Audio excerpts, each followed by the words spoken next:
The Times of ইসরায়েলের প্রতিবেদনে স্পষ্টভাবে বলা হয়েছে, ট্রাম্প সরাসরি হুমকি দিয়েছে, যদি চুক্তিতে না আসে ইরান, তাহলে মঙ্গলবার রাতে ইরানের গুরুত্বপূর্ণ স্থান, বিদ্যুৎ কেন্দ্র, সেতু সহ অনেক গুরুত্বপূর্ণ স্থান তারা ধ্বংস করে দিবে। ইরানের উপর তারা একঘেয়েমি করে দীর্ঘ অনেক বছর যাবৎ তারা চাপিয়ে দিয়েছে,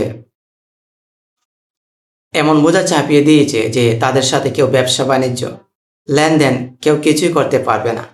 কিন্তু আমরা দেখেছি ইরান এমন একটা স্থানে নিজেকে দাঁড়া করিয়েছে, তাদের ইউনিভার্সিটিগুলো বিশ্বের উন্নত পর্যায়ে র্যাঙ্কিংয়ে 100 থেকে 500 ভিতরে রয়েছে, যেখানে বাংলাদেশ হিসাব করলে বাংলাদেশ ইউনিভার্সিটিগুলো প্রায় 1000-এর উপরে নাম্বারিং।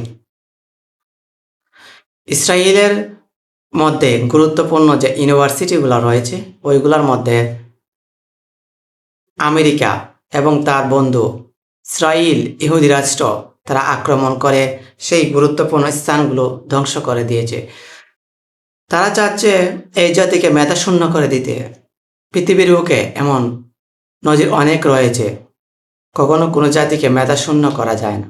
যদি তারা মঙ্গলবার রাতে তারা অ্যাটাক করে এবং ইরানের ক্ষয়ক্ষতি করে, তাহলে দেখা যাবে যে ইরান তারা বসে থাকবে না, অবশ্যই তারা পাল্টা আবার আক্রমণ করবে। এক পর্যায়ে দেখা যাবে মধ্যপ্রাচ্যে যুদ্ধের দামামা এমনভাবে বেজে উঠবে, শুধু এ ধ্বংসটুকু আমরাই অনুভব করব।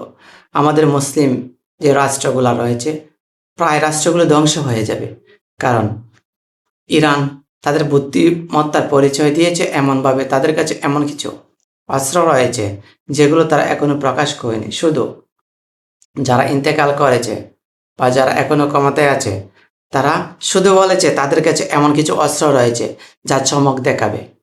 এখন আমেরিকা যদি তাদেরকে নত করানোর জন্য এমন হিংসাত্মক আক্রমণ করে বসে যে ইরানের মেরুদণ্ড ভেঙে দিতে চায়, তাহলে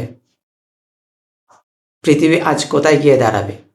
তারা মানবতার দোহাই দিয়ে এক এক করে সাদ্দামের দেশ ইরাককে তারা ধ্বংস করে দিয়েছে লিবিয়ার মতো সুন্দর সেই রাষ্ট্রটাকে।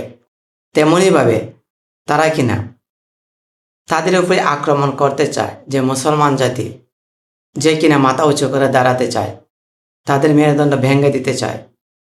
যদি আজ ইরানের মেরুদণ্ড ভেঙে যায়, তাহলে মিডল ইস্টের যত টাকাওয়ালা তেল বিক্রি করা রাষ্ট্র রয়েছে তাদের মেরুদণ্ড এমনভাবে ভেঙে যাবে, তারা কোনো সময় মাথা উঁচু করে দাঁড়াতে পারবে না।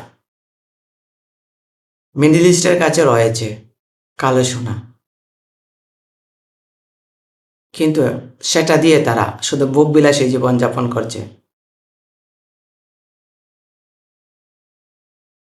তারাও পারত ইরানের মতো এত টেকনোলজি তারা আবিষ্কার করত, তাদের টাকার অভাব ছিল না, কিন্তু সেই টাকা দিয়ে তারা ইহুদি রাষ্ট্র এবং আমেরিকাকে তোষামত করছে, তাদের বিনিয়োগ করছে তাদের উন্নত দেশগুলোর মধ্যে, কিন্তু নিজের দেশের জন্য কিছুই করছে না।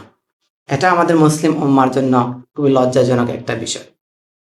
যদি আজ মঙ্গলবার ইরানের ভূখণ্ডে গুরুতরভাবে আহত হয়, তাহলে মিডল ইস্ট বলতে ইরান রাজ্য সাম্রাজ্য, যেটাকে পারস্য রাজ্য বলা হতো, তাদের অনেক ক্ষয়ক্ষতি হবে।